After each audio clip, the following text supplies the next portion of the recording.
अस्सलाम वालेकुम। सऊदी अरब की सरजमीन में अदल व इंसाफ का एक ऐसा वाक़या रोनमा हुआ जिसने पूरी इंसानियत के रोंगटे खड़े कर दिए। ये एक ऐसा कत्ल था जिसमें मकतूल के वरसा रो रहे थे, खुद कातिल रो रहा था, कातिल के वरसा भी रो रहे थे, हत्ता कि मीडिया वाले, पुलिस वाले सभी रो रहे थे और पूरा मुल्क सऊदी अरब गम में मुब्तला था। ये वाक़या क्या था मैं आपको बताता हूँ। मोहम्मद मुरसल, जिसकी उम्र 26 साल थी, अल रिज़ कबीले से उसका तल्लक था। उससे कत्ल हुआ अपने कज़न का, जो कि एक दूसरे कबीले से जिसका तल्लक था।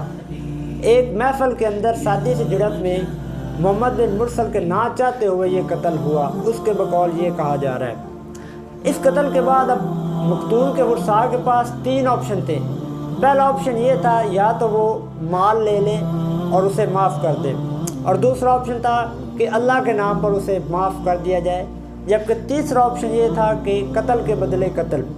तो मकतूल के वरसा ने तीसरे ऑप्शन को परसूट किया कि हमने कत्ल के बदले कत्ल लेना है। इसके बाद मोहम्मद मुरसल को पकड़ लिया गया और उसे फांसी की सज़ा सुनाई दी गई। उसके बाद क्या हुआ कि मोहम्मद मुरसल और उसका पूरा कबीला दूसरे कबीले गया मकतूल के वरसा से माफ़ी मांगने के लिए।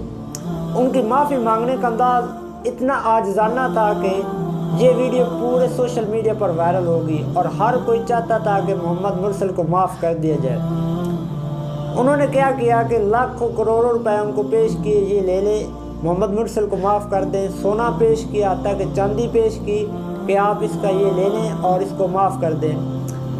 हत्ता कि मोहम्मद मुरसल के वरसा ने क्या किया, अपनी पगड़ियाँ उतार कर उनके पैरों के नीचे रखी और अपने सरों के अंदर रेत डाली और गिड़गिड़ा कर रो कर उनसे माफ़ी मांगी कि मोहम्मद मुरसल को माफ़ कर दे।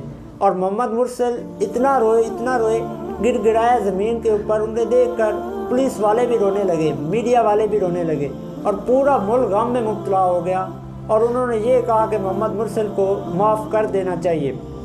अब जहाँ आप अदल व इंसाफ का निज़ाम देखें कि फ़ैसला सिर्फ़ और सिर्फ मकतूल के वरसा ने करना था, जिस तरह उन्होंने चाहना था उसी तरह होना था, ना कि किसी और के फैसले के मुताबिक ये फ़ैसला होना था। मकतूल के वरसा ने ये फ़ैसला किया कि उन्होंने कत्ल के बदले कत्ल ही लेना है। अब हमें इस वाक़े से सबक क्या मिलता है? सऊदी अरब में अदल व इंसाफ का निज़ाम इतना स्ट्रॉन्ग है कि हम सोच नहीं सकते। मकतूल के वरसा जो कहते थे उसी तरह होना था, और ये इन पर नहीं बल्कि हर बंदे के ऊपर यही कानून लागू था, चाहे वो गरीब से गरीब ही क्यों ना हो। उसने जो कहना है उसी तरह फ़ैसला होना है। अगर वो कहेगा कि मुझे कत्ल के बदले कत्ल चाहिए, तो दुनिया की कोई पावर उसे रोक नहीं सकती। उसका बंदा जिसने कत्ल किया है उसको कत्ल कर दिया जाए। अगर वो कहता है कि मुझे माल चाहिए तो उसे माल मिलेगा, और अगर चाहता है कि मैं अल्लाह की रज़ा के लिए उसे माफ़ करना चाहता हूँ तो उसे माफ़ कर दिया जाएगा। तो ये निज़ाम बहुत ही स्टेबल और स्ट्रॉन्ग है।